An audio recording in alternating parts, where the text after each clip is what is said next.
So, a couple things. We're deep enough into the semester now, and several things have happened. Basically, I need to start with a little bit of business. I hate doing this for all kinds of reasons, mostly because it's boring, but we do need to talk about it real quick. I'll kill one of the lights as well. Oh, there, much better. So my wife just texted me, actually said we only have 5 class meetings left after today, which is wild. Summer's nuts. Yeah. Anyway, sort of on that note and sort of not, a couple of things, and I'm going to really stick to my notes here because I want to not miss any of it. First of all, I was not aware, and I think it's pretty silly, but I was not aware that July 5th is a holiday, because it's not. But anyway, apparently, we're not supposed to have class next Monday, so we won't. I know. Anyway, the party line is like, it's to observe. It's like, no, that's what the 4th is for. That is what the 4th is for. Anyway, I think it's dumb, but that's the world we live in. We live in a dumb world sometimes. The good news is what I was going to have you guys doing that day. It's the first class after you will have turned in this paper, which is this Friday. So it's not a ton of heavy lifting. That first day after a paper is always like, I'm just trying to get everybody going in a new direction for that next paper, right? Bad news is I can't just completely give you that day off because we're starting the next paper. So what I'm going to do, first of all, you do not have to be here on that day, just so we're clear. I'm going to update the syllabus. I'm going to send you an updated copy in your email. It will also be on CourseDen, all that nonsense, but I just want to go ahead and tell you about it. What I'm going to do, I will replicate some of this in a video that I make at home, which may or may not have my children screaming somewhere in the background. And I can get through most of that just explaining it to you. The other bits, like there's a brainstorming thing, I think we already have a discussion board actually. So to sum all of that up for you, you will have a little bit to do to like be counted for Monday's class, but you will not have to do it here. It will be much lower impact than it would have been had you come here. Because I still want to start that process of let's get the last paper underway, even though July 4th all of a sudden is a 2-day holiday. Anyway, so that's going to be, we're not going to meet on the 5th. And again, I will send you information with updated sort of visuals for that. The next thing, we will be meeting on Wednesday. Sad as I am to inform you of that. But the thing I want you to know about already, for the last paper, you will have to pick your own text. I like to do that for the last paper, you get to pick. Without getting too far ahead of ourselves, because I want you focused on the second paper. The third paper is pick your own text. Usually it's a movie, because you guys mostly deal in movies. I've had people do books in the past. I had a girl one time do the Old Spice commercials, you know, that are like, yeah, I mean, when you think about those commercials, especially in the context of this class, I mean, it makes some sense, you know, I get it. I had a student one time write a really badass paper on Shrek. You know, there's all kinds, I mean, you do just about anything. But I say all that to say, by the 7th, which is a week from this Wednesday, I believe, you will need to watch or read your text on your own, right? Because starting the week after that, we're going to start getting into that paper. I just want it on your radar. I want you maybe in the back of your mind thinking, what am I going to pick? You know, I might take 10 minutes and like, is it on Netflix? Or am I going to have to order this on Amazon? Like, start figuring out how you're going to get a hold of whatever it is, okay? Focus on paper 2, but the rapid nature of this class, because it is summer, I don't want you figuring out what you want to do on the 5th and then going, oh hell, on the 7th. And just kind of, you know, like, I'm waiting on Amazon. Well, that really sucks. You know what I'm saying? So that's all I'm trying to get across to you. The other piece of advice I would give you, if you have one thing you really want to do and you look into it and it's going to take like 2 weeks for you to get a hold of it, maybe you go with your second choice. You know what I'm saying? Like, sometimes all you have in life is a silver medal. That's how I proposed to my wife. I'm just kidding. Anyway, where are we? Okay. So, second to last bit of business, the 14th. I mentioned revision. July 14th, Bastille Day, is when your revision is going to be due. As I mentioned already, it is optional. You do not have to do it. However, I recommend everyone do it. It'll be due on the 14th by midnight. It's due to turnitin.com, just like all of our other papers. I've made a separate revision Dropbox. You turn it in there, okay? So I don't have to delete anything, none of that. You turn in a new copy by the 14th. It can be any time between now and the 14th, by the way. Now, I understand what that means for most of you, is that if you do it, it will be the night of the 14th. However, I just want to remind you guys, like, I know we have a paper this week. You should do that. That should be what you do this week. But while hopefully you're working on this, you also will have been working on paper 3. Like, I give you that long because I don't know your schedule. So for some of you, the 14th might be the best day to turn it in. For others, depending on what else you got going on in your life, maybe your real deadline is the 12th, or something like this part of the semester, you're going to have to try to figure out what works for you, right? So I'm going to put that out there. What else about revision? Oh, the other thing I like to tell students, because some teachers do it differently, if you do better on the revision, I straight up just replace your grade. I don't average them. I don't do any of that nonsense. On average, people do about 5 points better. That's because they don't really revise. They just kind of rewrite parts.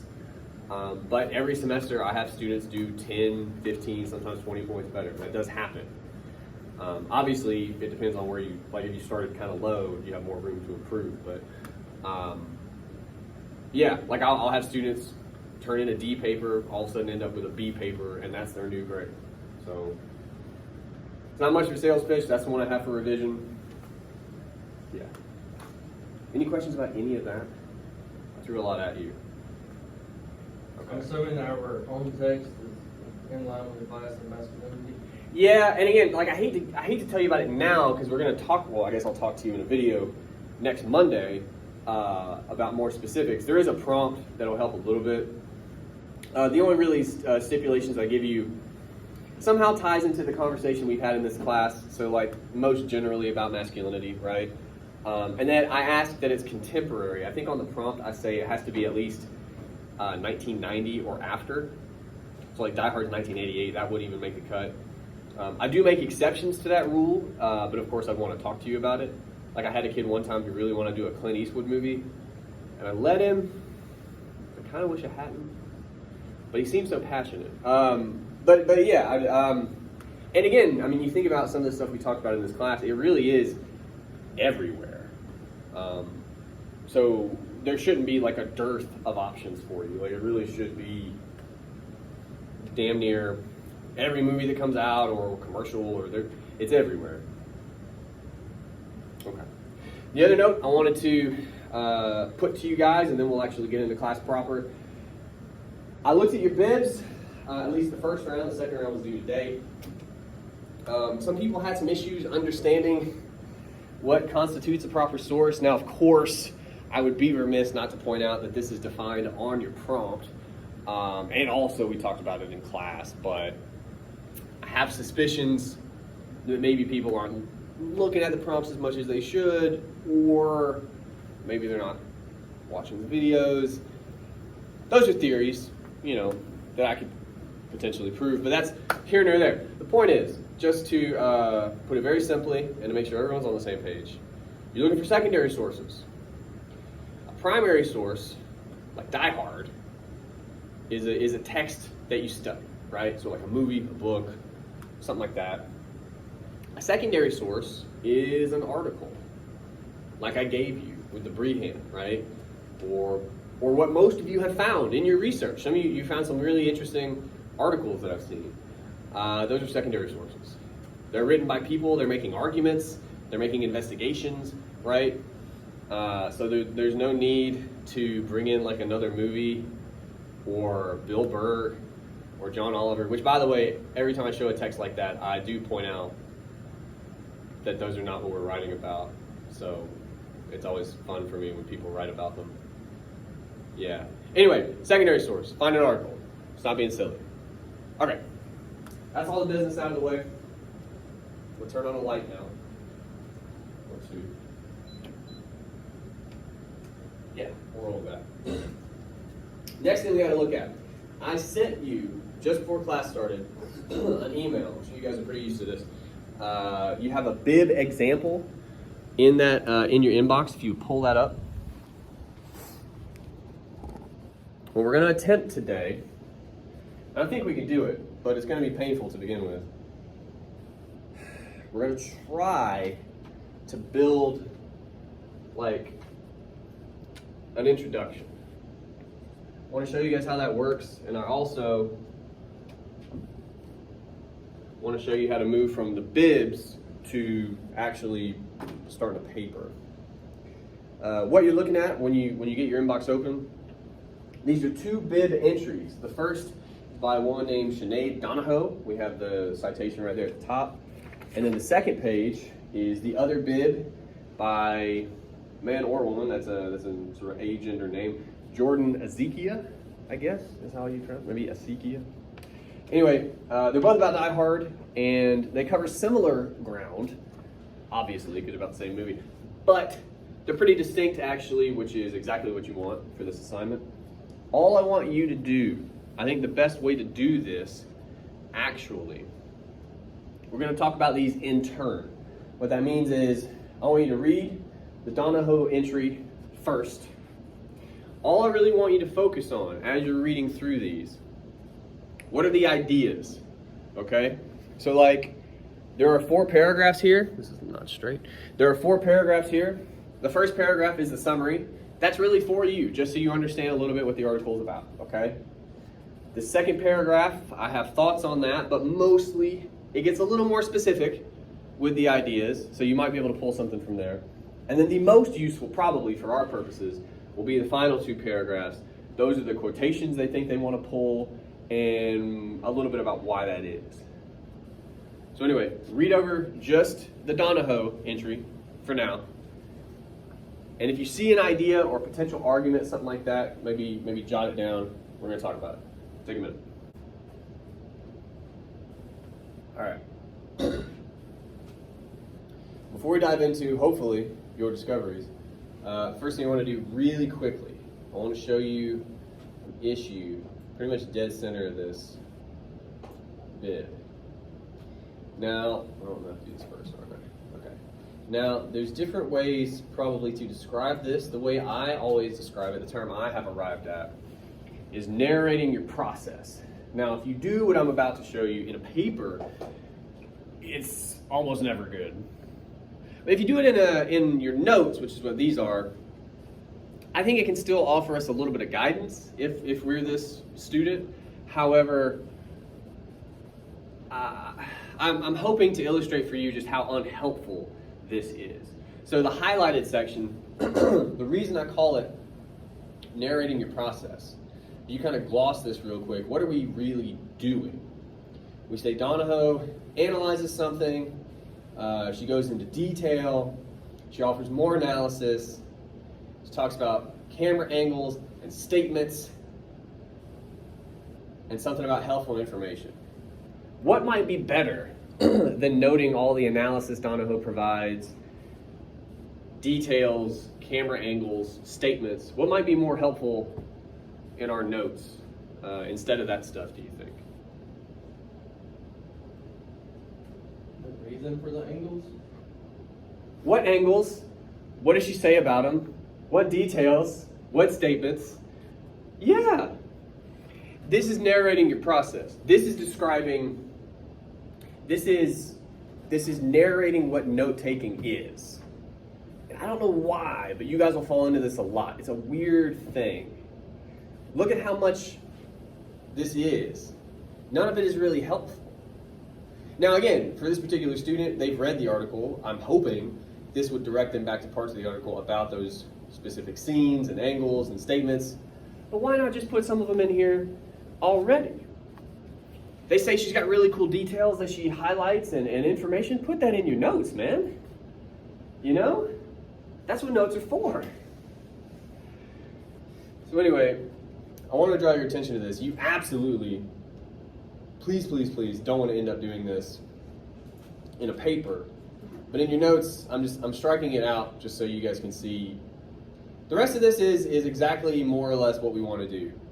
But we get into a bit of a rut here, narrating our process. We're going to try to avoid that. All right, that out of the way. I'm interested to hear what you guys might have discovered. Just ideas, arguments from this Donahoe person. What do you got?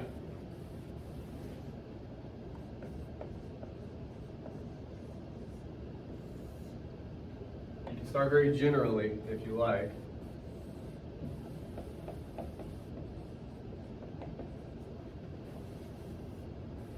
Oh, goodness.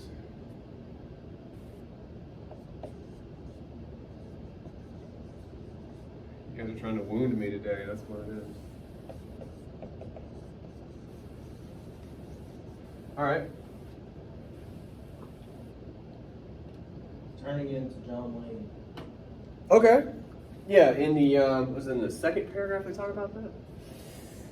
There's all this stuff about a cowboy. McLean calls himself a cowboy, right? And then Gruber references that a couple times. They talk about Roy Rogers and John Wayne, and those are very different characters, by the way. Roy Rogers had a lot more sequins. He sang, like, in a way that we would probably consider kind of cheesy today. So even within the cowboy genre, there's different kinds of masculinities, right? But we say just after that, John McClane is finding himself throughout the movie. That he's out of position when it starts. He's uncomfortable, and we talked about that a little bit. When he even gets to California, right? He's uncomfortable basically right up until he gets a gun and starts fighting these guys, right? Everything leading up to that, he almost looks itchy, you know what I mean? With his discomfort. Somehow that's wrapped up in finding himself, I guess, as this cowboy. What do you guys make of that? What on earth are we trying to get at there, do you think?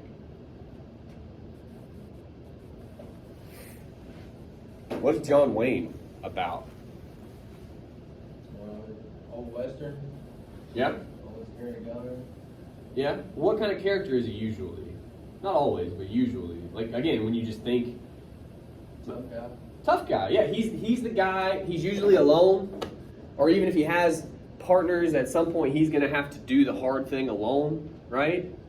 Much like McLean, right? He has a partner, but his partner's outside the building. So he's self-reliant. He's independent for the most part.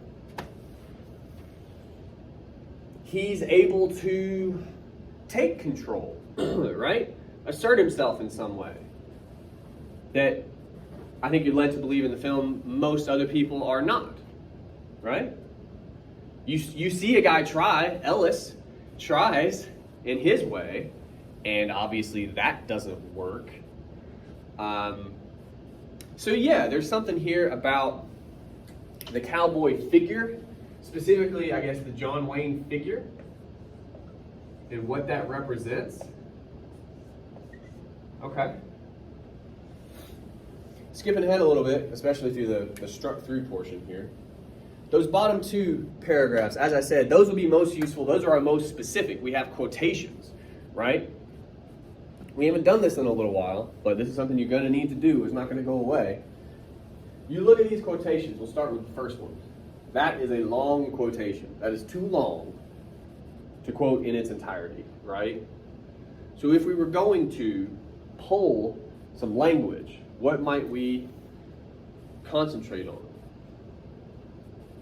You have a couple options here.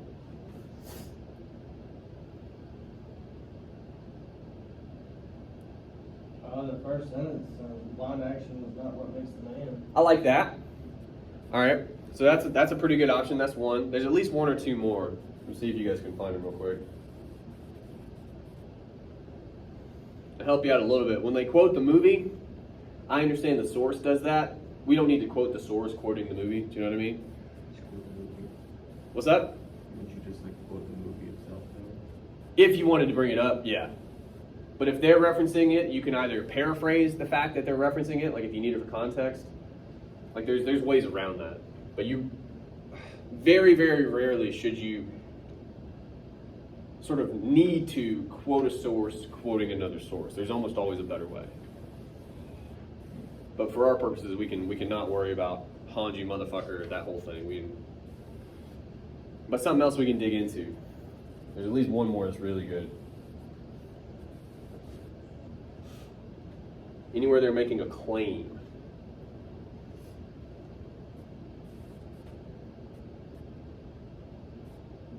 Because a lot of this is summary, right? We don't need that either. Where are they making a claim?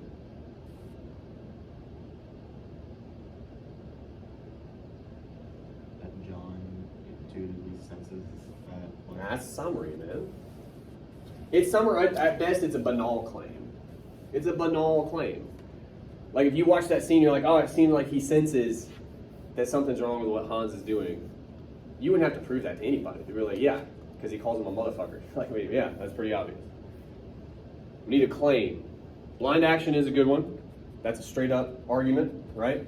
That they say the film is making. Where's another one?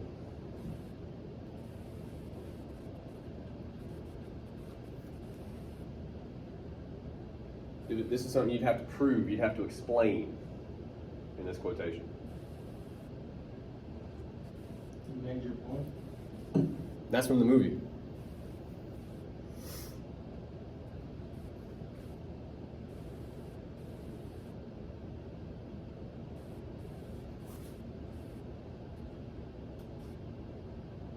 Guys, a little bit. It's not that.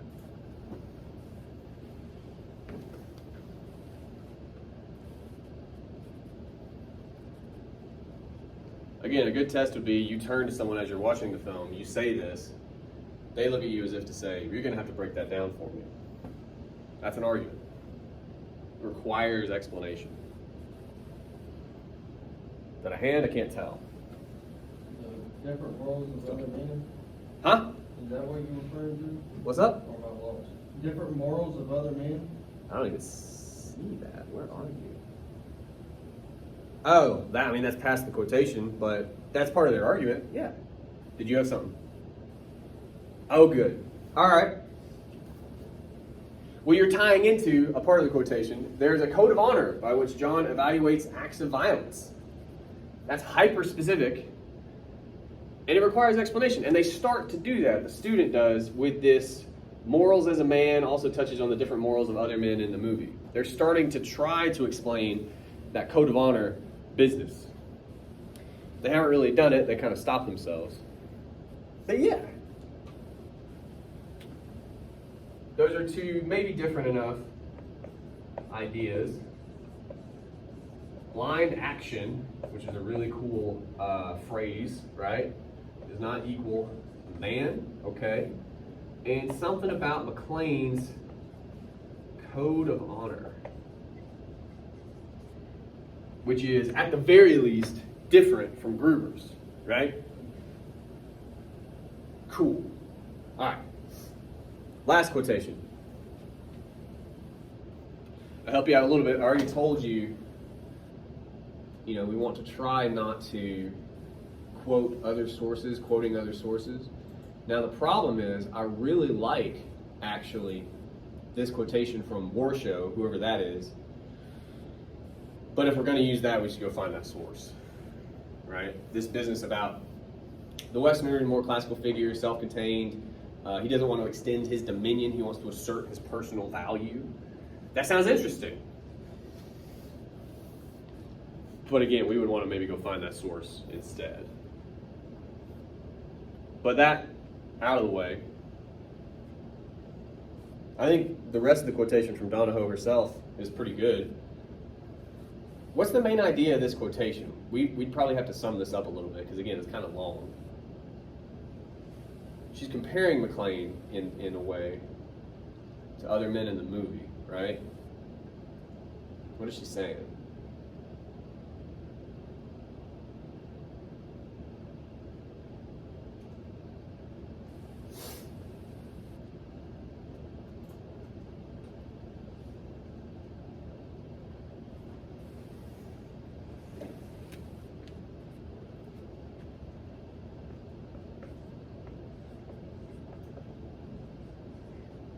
Help you out again a little bit. There's different kinds of masculinities in the film, right?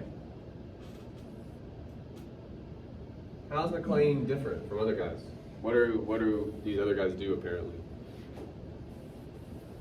According to Donahoe. She gives us some good verbs.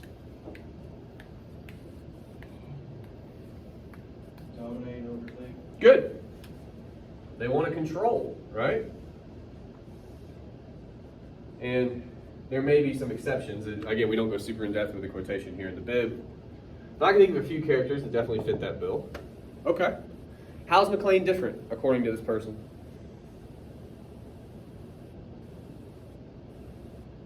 It says, John in contrast. How does she characterize McLean?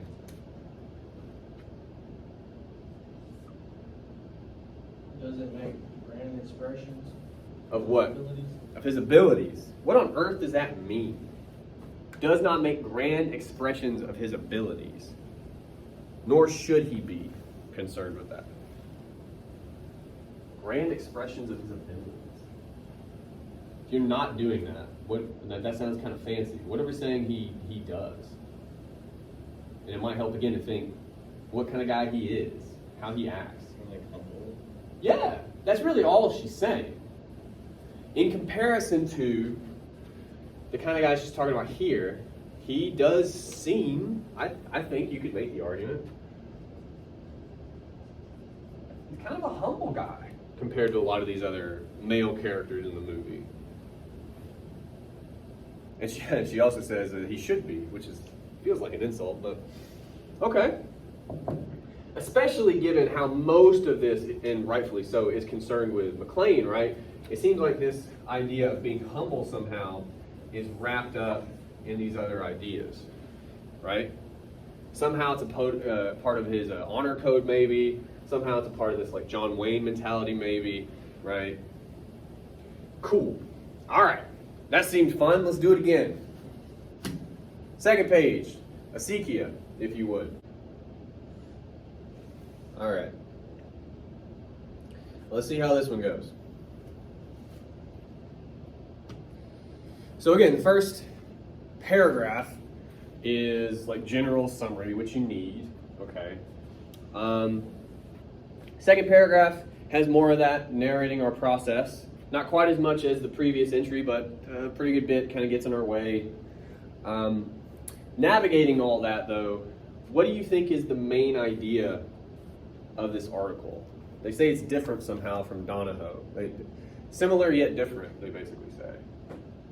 What is this one focused on, it seems like? Family? Family, you said. And kind of how they relate to McLean, right? Yeah, okay, I'll give you that. So with that in mind, I suppose, again, the most helpful I think for us is going to be to go to those last two paragraphs. Here again, especially that first quotation, it's long.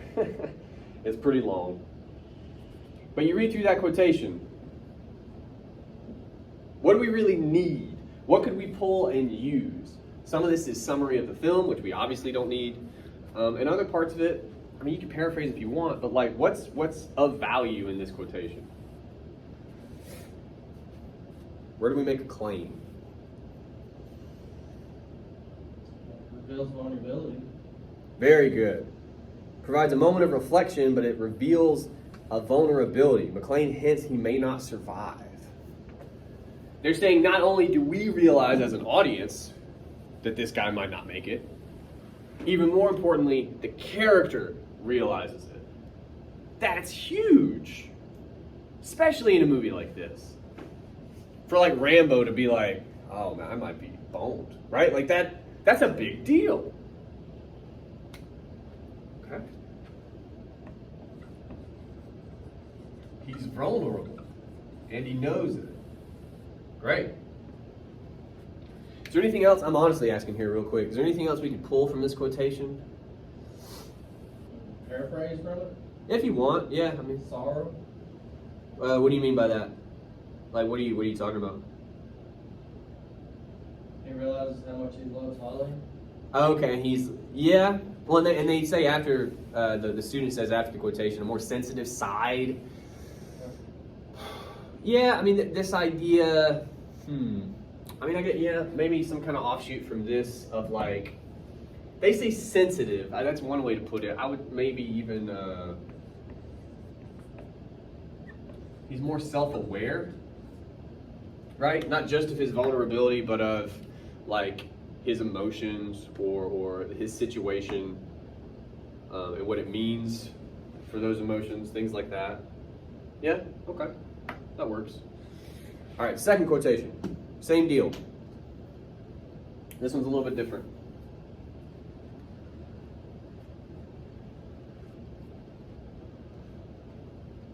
Now on the surface, this quotation seems to almost say exactly what it means, right? But I would still say there's a phrase in here that might offer us some possibilities.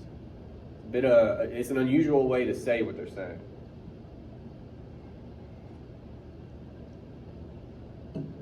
Does not possess the physical figure. That's all right. I think there's a better one. And they're saying the same thing. It's a little before physical figure. Because really, physical figure is just, he's not as big as those guys, right? Like physical presence. Physical presence, again, is just saying he's not as big as those guys. But the word presence, right? Like, he doesn't exist as largely as those guys. That's what this person is saying. That's kind of strange when you think about it like that, right? He legit doesn't take up as much space. Like he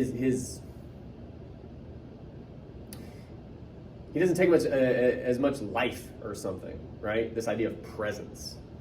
Yeah. So look, again, on the one hand, we're talking about physicality. And we mentioned this in class. You look at John McClane, he's not in bad shape by any stretch.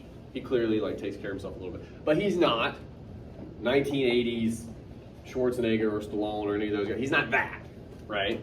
He seems more what? Physically. He's more...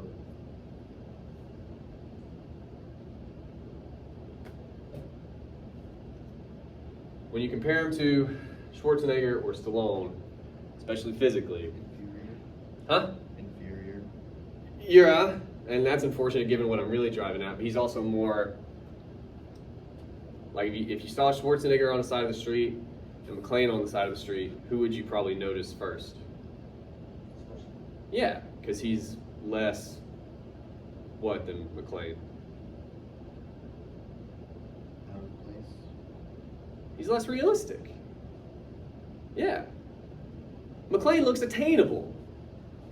I mean, yeah, maybe you have to go for the gym a little bit, eat a little better, but like we could do that, you know, we could look like that guy. You see Schwarzenegger, you're like, no chance. I cannot make my life do whatever it has to do to look like that. Like The Rock, none of us are, it's just not, it's okay, none of us are gonna look like that guy. But like Paul Walker in the Fast and Furious movies, you could look like that guy. You could do that, you know? It's attainable. It's more realistic, right? Yes.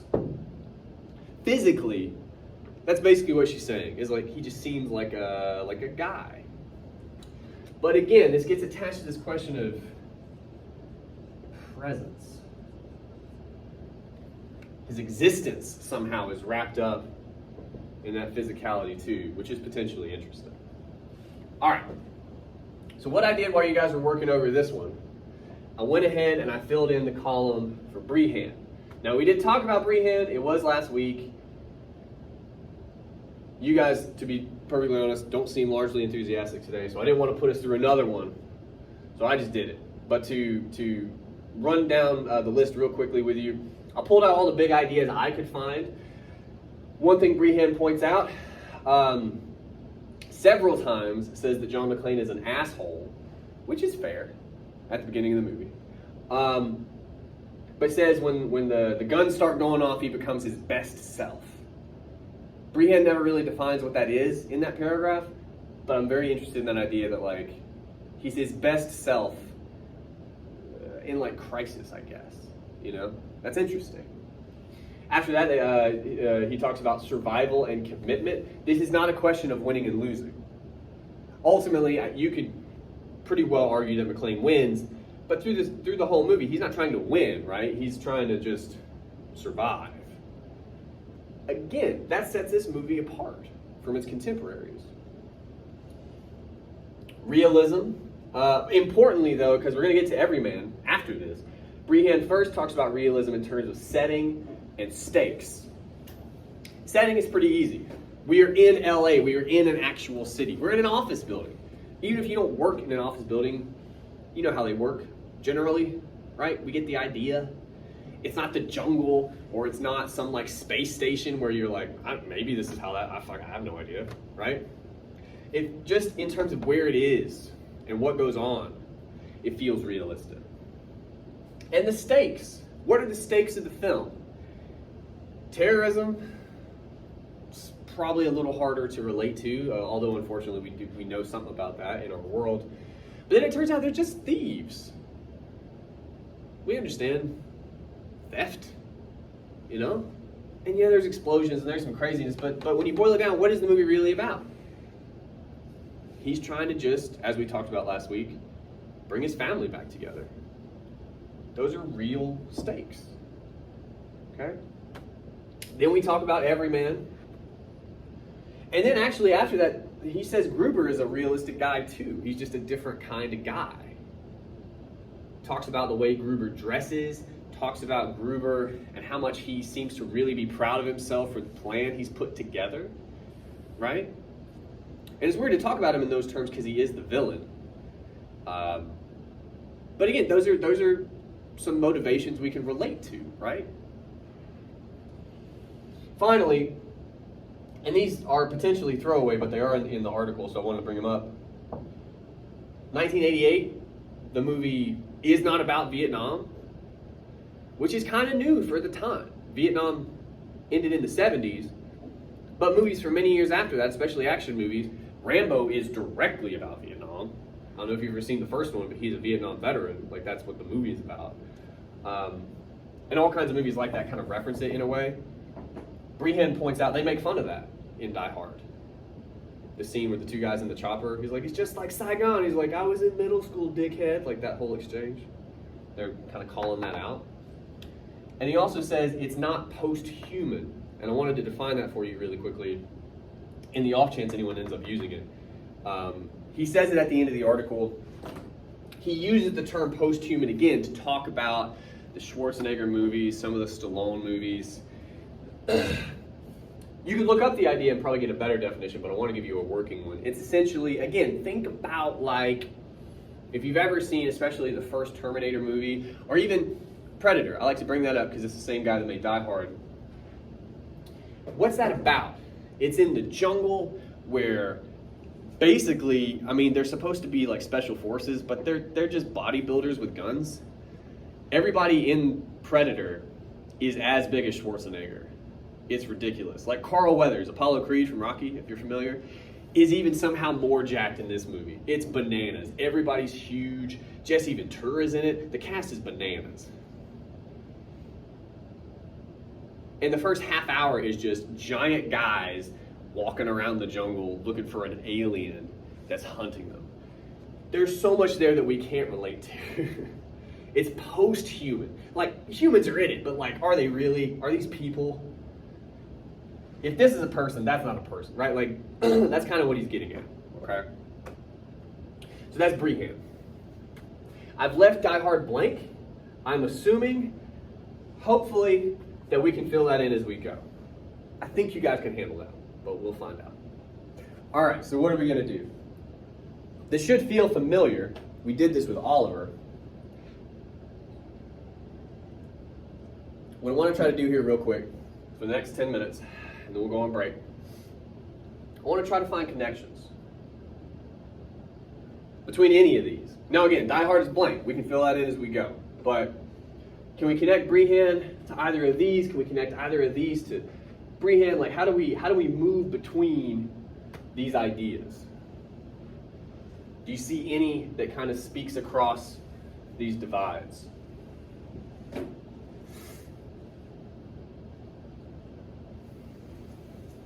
Best self, self-aware. Okay. Explain it for us. How are you trying to make that move? Well, if you're self-aware, you know who you are, you know what you're able to do, what you can accomplish. And what you're not able to do, I and suppose, what too. you're not able to do. Okay. What's your best self. Okay. Well, and again, context is also important, right? We have to remember, Brehan says when he brings this up that he's only his best self. McClane is basically when bullets start flying, right? But what you're kind of arguing by connecting these two, and I don't think you can't do that, is McClane knows that, right? He knows he's not the guy for this office party. He's not even the guy for California, right? He brings it up twice. This is not my spot. Guns start going off. He gets out of there and he's like, fuck, I got this. I know what to do now. He finds C4. He's like, oh, this is fuck. All right, I'm comfortable. Yeah, that's interesting. Okay. Best self, and he knows it in this moment. Okay. Can we move anywhere else from either one of these spots? Because we need a little bit more. But that's a good start. So either from his best self in this moment of crisis or sort of the awareness. What's up? Cowboy. Which one? Cowboy. This- His best self, self-aware cowboy. Because his best self is when he's into action, when he's And that's how this sort of cowboy figure works. right. Why do you think so? I mean, I'm with you, but why do you think so? Cowboys, they're known to like action, to be in the fight. Okay. All right, I'm gonna try to make notes out here, but like what we're kind of saying is, anyway, the stereotypical cowboy figure, which is in many ways what he's sort of embodying, right? Is this, I'm kind of interested, and we may not be able to answer that, but here's what I'm wondering. I'm honestly asking. I can absolutely see this connected to best self. That makes sense to me.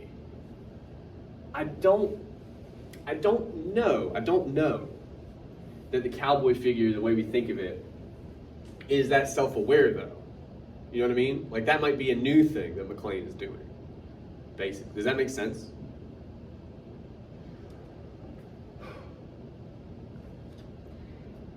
Well, it's a small change, but we'll do it this way. Just because that seems like a stronger connection to me. But what does that mean? Well, like the stereotypical cowboy, McClane is his best self, right? The way that Brehan puts it. And if you were going to write about this, you'd have to define that, right? But I think we could. His best self in crisis, and he knows it. Okay. That is a pretty decent idea to potentially start a body paragraph. Because what are you going to have to do? You're going to have to quote Brehan and talk about it. You're going to have to quote Ezekiel and talk about it. And either before or after that, you're going to have to quote Donahoe and talk about it, right? That's a paragraph. Great. Let's do another one. Anywhere else you guys see connections between these three texts? And again, don't forget, you can bring in Die Hard as well. That any scene or moment or detail.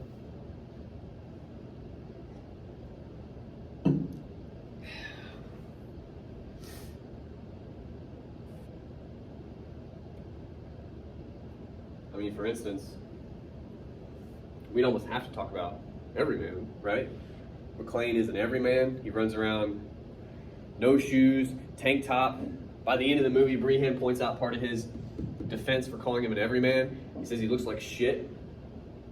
Think of everything he's been through. And again, if it helps, think of other movies like this you've seen. How often do you see just insane things happen to a character for an hour, and then at the end their hair is still perfect? And like, I'm thinking like of some of the most recent Avengers movies. Like, yeah, people die or whatever, but unless they're getting killed, like Black Widow's hair still looks great, you know, and like it's ridiculous. It wouldn't look like that in a battle. That doesn't make any sense, right? But anyway, can we connect everyman to anything?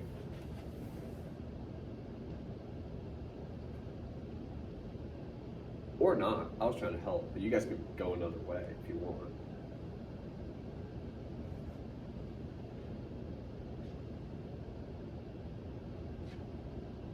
You guys. What's an everyman? Typical guy? Is that where we're going with it? Yeah, just a dude. Can we connect that idea to anything over here? Or again, we can also bring in Die Hard itself. I suppose we're like we see a good example of that or something.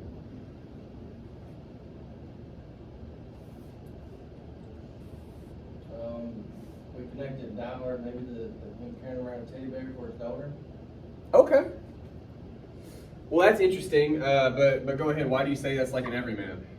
That's the way I imagine it's how you would see like a good father doing for his kid. Specifically, now we're saying he's not just an everyman. He's a typical dad. So it's even more specific. You're agreeing with Brehan basically, but you're going one step further. You're saying it's not just that. He's a very specific kind of everyman. He's a father, and we can talk a little bit about not just him being a father in the film, but like what the teddy bear might mean. For instance, that he carries it around with him through a lot of the film, the early parts anyway, and they end with it as well, right? They have it at the end. Is it somehow symbolic for his family or for his fatherhood or trying to repair the fractured family that he's coming to, right? Some of those ideas have got to be wrapped up in that bear. And now we're saying that's a kind of typical problem for a person to have, right? Great. Can we bring any other text in with either one of those ideas?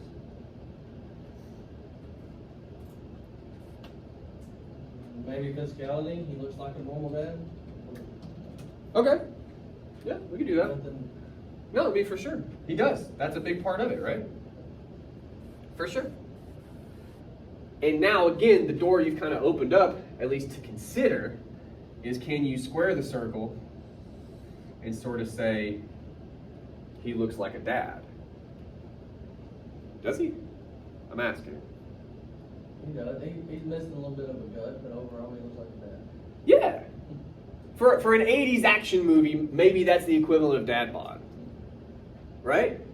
If one of Schwarzenegger's characters went away for 2 years in the middle of a movie and like had a family and came back, maybe he would look like that. Yeah. Cool. Okay. Not only is McClane an everyman,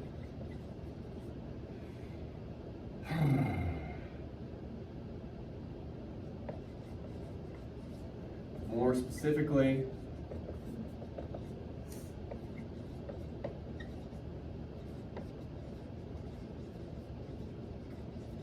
he's a standard dad, both physically, right, because we got to get that idea in, and I don't know, something about like in terms of his motivations or concerns or something like that is where we would go there. Cool, that's 2. We need 1 more, and then I'll let you guys go on break. We're gonna do something after the break, but we gotta do this first. 1 more connection we can make Again, these are just early shots at body paragraphs. I want us to have one more.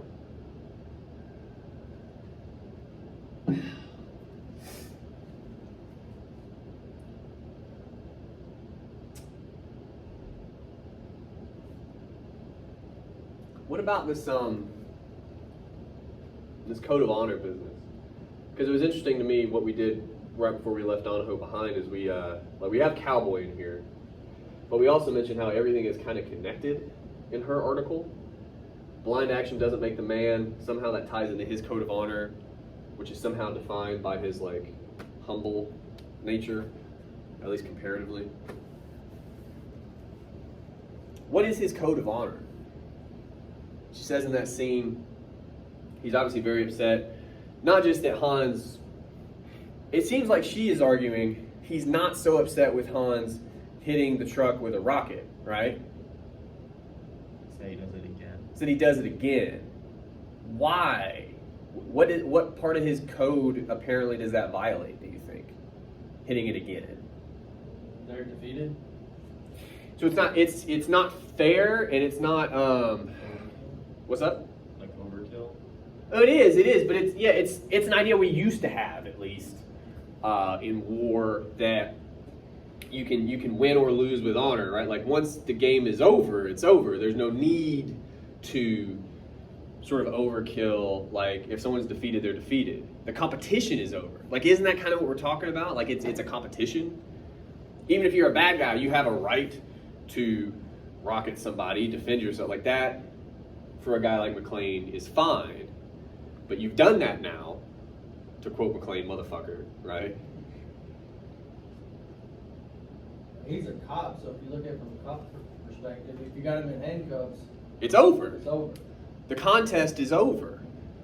But again, I think we're coming back to that question of when it's a legit competition, no matter what side you're on, it's fair, right? Like that. Again, we're coming back to a question of honor, talking about fairness. But yeah, if they're in handcuffs or they've been hit or whatever, well now it's over. You stop.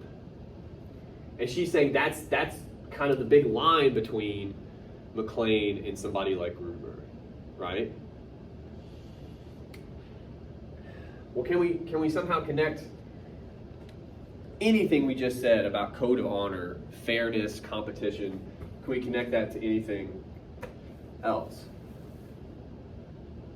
Realism? We might go that way. Okay. The villain is the one that's not being very real about the situation. Well, I have a question about that, but okay, we'll try it. Why do you feel like the villain isn't realistic in that regard? Seems like your typical villain who always does the overkill. Yeah. Well, we have to be fair, because if we're going to talk about this in terms of this article, we almost have to reference that scene. So we may potentially bring it up over here, right? But again, there's a line in another way. Like I see what you're saying, but here again, excuse me. I've never had a bunch of hostages in an office building. I don't know what I would do if I were in that position somehow. What's more realistic? Not right. Like, just so we're clear, no one, right there too, no one is saying we should kill a bunch of people, rocket people. We're not saying that. But realistically, what seems more likely? A guy in that position, would he stop? Would he say, oh, you know what, you're right, it's not fair? Or would he keep doing it? I feel like if you were in that situation, you have some type of training. And when you're training, there should be a code of honor. You wouldn't keep doing that. Should is important. McClane's been trained, and I guess Gruber and those guys have too, although we don't know really anything about their backstory. But even that would suggest maybe there's different kinds of training, there's different kinds of codes, right? And obviously Gruber seems very different. But the point I'm trying to make is, I think, what's interesting here, McClane is obviously the hero, right? And he's very realistic in some ways that we've already talked about. But I almost wonder especially in 1988, if his code of honor isn't by that time less realistic. You know what I mean? Again, not saying it shouldn't be that way, but again, should is key there, right? It'd be a nicer world, it'd be a better world if this is how people were.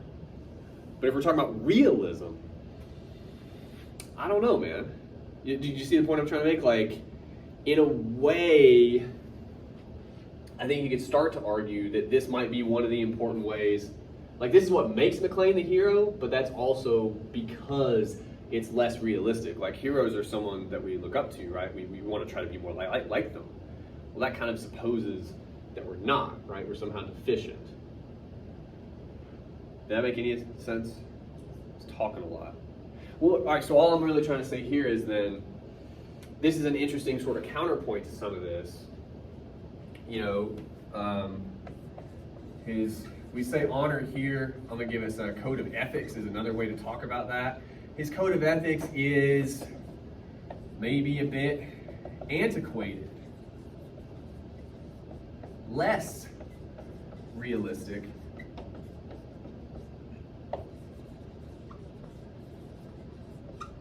than the villain.